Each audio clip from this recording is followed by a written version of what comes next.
Chapter 10, Dribble. I will never forget Friday, May 10th. It's the most important day of my life. It didn't start out that way. It started out ordinary. I went to school, ate my lunch, I had gym, and then I walked home from school with Jimmy Fargo. We planned to meet at our special rock in the park as soon as we changed our clothes. In the elevator, I told Henry I was glad summer was coming. Henry said he was too. When I got out at my floor, I walked down the hall and opened the door to my apartment. I took off my jacket and hung it in the closet. I put my books on the hall table next to my mother's purse. I went straight to my room to change my clothes and check Dribble. The first thing I noticed was my chain latch. It was unhooked. My bedroom door was open, and there was a chair smack in the middle of my doorway. I nearly tumbled over it. I ran to my dresser to check Dribble. He wasn't there. His bowl with the rocks and water was there, but Dribble was gone. I got really scared. I thought, maybe he died while I was at school, and I didn't know about it. So I rushed into the kitchen and hollered, "Mom, where's Dribble?" My mother was baking something. My brother sat on the kitchen floor banging pots and pans together. "Be quiet," I yelled at Fudge. "I can't hear anything with all that noise." "What did you say, Peter?" my mother asked me. "I said I can't find Dribble. Where is he?" "You mean he's not in his bowl?" my mother asked. I shook my head. "Oh dear," my mother said. "I hope he's not crawling around somewhere. You know I don't like the way he smells." "I'm going to have a look in the bedroom. You check in here, Peter." My mother hurried off. I looked at my brother. He was smiling. "Fudge, do you know where Dribble is?" I asked calmly. Fudge kept smiling. "Did you take him? Did you, Fudge?" I asked, not so calmly. Fudge giggled and covered his mouth with his hands. I yelled, "Where is he? What did you do with my turtle?" No answer from Fudge. He banged his pots and pans together again. I yanked the pots out of his hands. I tried to speak softly. "Now tell me where Dribble is. Just tell me where my turtle is. I won't be mad if you tell me. Come on, Fudge. Please." Fudge looked up at me. "In tummy," he said. "What do you mean, in tummy?" I asked, narrowing my eyes. "Dribble in tummy," he repeated. "What tummy?" I shouted at my brother. "This one," Fudge said, rubbing his stomach. "Dribble in this tummy right here." I decided to go along with this game. "Okay, how did he get in there, Fudge?" I asked. Fudge stood up. He jumped up and down and sang out, "I ate him, ate him, ate him." Then he ran out of the room. My mother came back into the kitchen. "Well, I just can't find him anywhere," she said. I looked in all the dresser drawers and the bathroom cabinets and the shower and the tub and— "Mom," I said, shaking my head, "how could you?" "How could I what, Peter?" Mom asked. "How could you let him do it?" "Let who do what, Peter?" Mom asked. "Let Fudge eat Dribble," I screamed. My mother started to mix whatever she was baking. "Don't be silly, Peter," she said. "Dribble is a turtle." "He ate Dribble," I insisted. "Peter Warren Hatcher, stop saying that," Mom hollered. "Well, ask him. Go ahead and ask him," I told her. Fudge was standing in the kitchen doorway with a big grin on his face. My mother picked him up and patted his head. "Fudgy," she said to him, "tell Mommy where Brother's turtle is." "In tummy," Fudge said. "What tummy?" Mom asked. "Mine," Fudge laughed. My mother put Fudge down on the kitchen counter where he couldn't get away from her. "Oh, you're fooling Mommy, right?" "No fool," Fudge said. My mother turned very pale. "You really ate your brother's turtle?" Big smile from Fudge. "You mean that you put him in your mouth and chewed him up like this?" Mom made believe she was chewing. "No," Fudge said. A smile of relief crossed my mother's face. "Of course you didn't. It's just a joke." She put Fudge down on the floor and gave me a look. Fudge babbled. No chew, no chew. Gulp, gulp, all gone, turtle. Down Fudge's tummy. Me and my mother stared at Fudge. You didn't, Mom said. Did so, Fudge said. No, Mom shouted. Yes, Fudge shouted back. Yes? Mom asked weakly, holding on to the chair with both hands. Yes, Fudge beamed. My mother moaned and picked up my brother. Oh no, my angel, my precious little baby. Oh no. My mother didn't stop to think about my turtle. She didn't even give Dribble a thought. She didn't even stop to wonder how my turtle liked being swallowed by my brother. She ran to the phone with Fudge tucked under one arm. I followed. Mom dialed the operator and cried, "Oh, help! This is an emergency. My baby ate a turtle." "Stop that laughing," my mother told the operator. "Send an ambulance right away. 25th West, 68th Street. Mom hung up. She didn't look too well. Tears were running down her face. She put Fudge down on the floor. I couldn't understand why she was so upset. Fudge seemed just fine. "Help me, Peter," Mom begged. "Get me blankets." I ran into my brother's room. I grabbed 2 blankets from Fudge's bed. He was following me around with that silly grin on his face. I felt like giving him a pinch. How could he stand there looking so happy when he had my turtle inside him?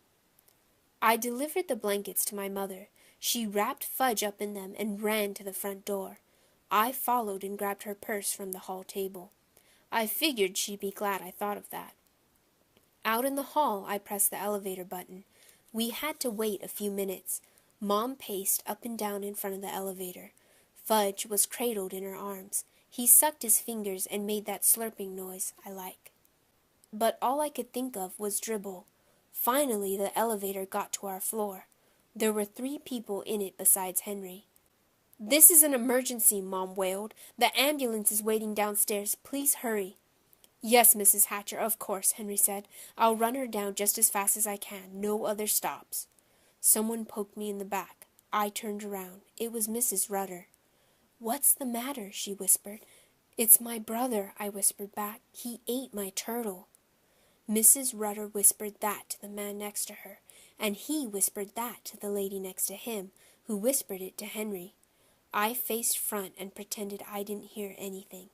My mother turned around with Fudge in her arms and said, "That's not funny at all." But Fudge said, "Funny, funny, funny, Fudgy." Everybody laughed, everybody except my mother. The elevator door opened. 2 men dressed in white were waiting with a stretcher. "This the baby?" one of them asked. Yes, it is," Mom sobbed. "Don't worry, lady. We'll be to the hospital in no time." "Come, Peter," my mother said, tugging at my sleeve. "We're going to ride in the ambulance with Fudge." My mother and I climbed into the back of a blue ambulance. I was never in one before. It was neat. Fudge kneeled on a cot, peering out through the window. He waved at a crowd of people that had gathered on the sidewalk. One of the attendants sat in the back with us. The other one was driving. "What seems to be the trouble, lady?" the attendant asked. "The kid looks pretty healthy to me." "He swallowed a turtle," my mother whispered. "He did what?" the attendant asked. "Ate my turtle, that's what," I told him. My mother covered her face with her hanky and started to cry again. "Hey, Joe," the attendant called to the driver, "make it snappy. This one swallowed a turtle." "That's not funny," Mom insisted. I didn't think so either, considering it was my turtle. We arrived at the back door of the hospital. Fudge was whisked away by 2 nurses. My mother ran after him. "You wait here, young man," another nurse called to me, pointing to a bench. I sat down on the hard wooden bench. I didn't have anything to do. There weren't any books or magazines spread out, like when I go to Dr. Cohn's office. So I watched the clock and read all the signs on the walls. I found out I was in the emergency section of the hospital. After a while, the nurse came back. She gave me some paper and crayons. "Here you are. Be a good boy and draw some pictures. Your mother will be out soon." I wondered if she knew about Dribble, and that's why she was trying to be nice to me. I didn't feel like drawing any pictures. I wondered what they were going to do to Fudge in there. Maybe he wasn't such a bad little guy after all. I remembered that Jimmy Fargo's little cousin once swallowed the most valuable rock from Jimmy's collection, and my mother told me that when I was a little kid, I swallowed a quarter. Still, a quarter's not a turtle. I watched the clock on the wall for an hour and 10 minutes. Then the door opened and my mother stepped out with Dr. Cone. I was surprised to see him. I didn't know he worked in the hospital. "Hello, Peter," he said. "Hello, Dr. Cone. Did you get my turtle?" "Not yet, Peter," he said, "but I do have something to show you. Here are some x-rays of your brother." I studied the x-rays as Dr. Cone pointed things out to me. "You see," he said, "there's your turtle, right there." I looked hard. "Will Dribble be in there forever?" I asked. "No, definitely not. We'll get him out. We gave Fudge some medicine already. That should do the trick nicely." "What kind of medicine?" I asked. "What trick?" "Castor oil, Peter," my mother said. Fudge took castor oil and milk of magnesia. And prune juice, too. Lots of it. All those things will help to get Dribble out of Fudge's tummy. "We just have to wait," Dr. Cone said. "Probably until tomorrow or the day after. Fudge will have to spend the night here, but I don't think he's going to be swallowing anything that he isn't supposed to be swallowing from now on."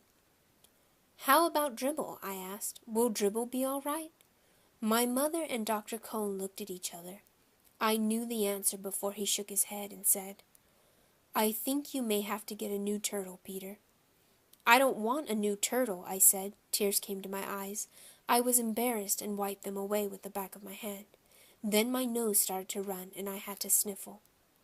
"I want Dribble," I said. "That's the only turtle I want." My mother took me home in a taxi. She told me my father was on his way to the hospital to be with Fudge. When we got home, she made me lamb chops for dinner, but I wasn't very hungry. My father came home late that night. I was still up. My father looked gloomy. He whispered to my mother, "Not yet. Nothing yet." The next day was Saturday. No school. I spent the whole day in the hospital waiting room. There were plenty of people around, and magazines and books too. It wasn't like the hard bench in the emergency hallway. It was more like a living room. I told everybody that my brother ate my turtle. They looked at me kind of funny, but nobody ever said they were sorry to hear about my turtle. Never once. My mother joined me for supper in the hospital coffee shop. I ordered a hamburger, but I left most of it, because right in the middle of supper, my mother told me that if the medicine didn't work soon, Fudge might have to have an operation and get Dribble out of him. My mother didn't eat anything. That night, my grandmother came to stay with me. My mother and father stayed at the hospital with Fudge. Things were pretty dreary at home. Every hour the phone rang. It was my mother calling from the hospital with a report. "Not yet." "I see," Grandma repeated. "Nothing happened yet." I was miserable. I was lonely. Grandma didn't notice. I even missed Fudge banging his pots and pans together. In the middle of the night, the phone rang again. It woke me up and I crept out into the hallway to hear what was going on. Grandma shouted, "Whoopee, it's out! Good news at last!" She hung up and turned to me. "The medicine has finally worked, Peter. All that castor oil and milk of magnesia and prune juice finally worked. The turtle is out." "Alive or dead?" I asked. "Peter Warren Hatcher, what a question!" Grandma shouted. So my brother no longer had a turtle inside of him, and I no longer had a turtle. I didn't like Fudge as much as I thought I did before the phone rang. The next morning, Fudge came home from the hospital. My father carried him into the apartment. My mother's arms were loaded with presents, all for Fudge. My mother put the presents down and kissed him. She said, "Fudgy can have anything he wants, anything at all. Mommy's so happy her baby's all better." It was disgusting. Presents and kisses and attention for Fudge. I couldn't even look at him. He was having fun. He probably wasn't even sorry he ate my turtle. That night my father came home with the biggest box of all. It wasn't wrapped up or anything, but I knew it was another present. I turned away from my father. "Peter," he said, "this box is a surprise for you." "Well, I don't want another turtle," I said. "Don't think you can make me feel better with another turtle, because you can't." "Who said anything about a turtle, son?" Dad asked. "You see, Peter, your mother and I think you've been a good sport about the whole situation. After all, Dribble was your pet." I looked up. Could I be hearing right? Did they really remember about me and Dribble? I put my hand inside the box. I felt something warm and soft and furry. I knew it was a dog, but I pretended to be surprised when he jumped up on my lap and licked me. Fudge cried, "Ooh, doggy! See, doggy!" He ran over and grabbed my dog's tail. "Fudge," my father said, taking him away, "this is your brother's dog. Maybe someday you'll have a dog of your own, but this one belongs to Peter. Do you understand?" Fudge nodded. "Peter's dog." "That's right," my father said, "Peter's dog." Then he turned to me. "And just to be sure, son," he said, "we got a dog that's going to grow quite big, much too big for your brother to swallow." We all laughed. My dog was neat. I named him Turtle to remind me.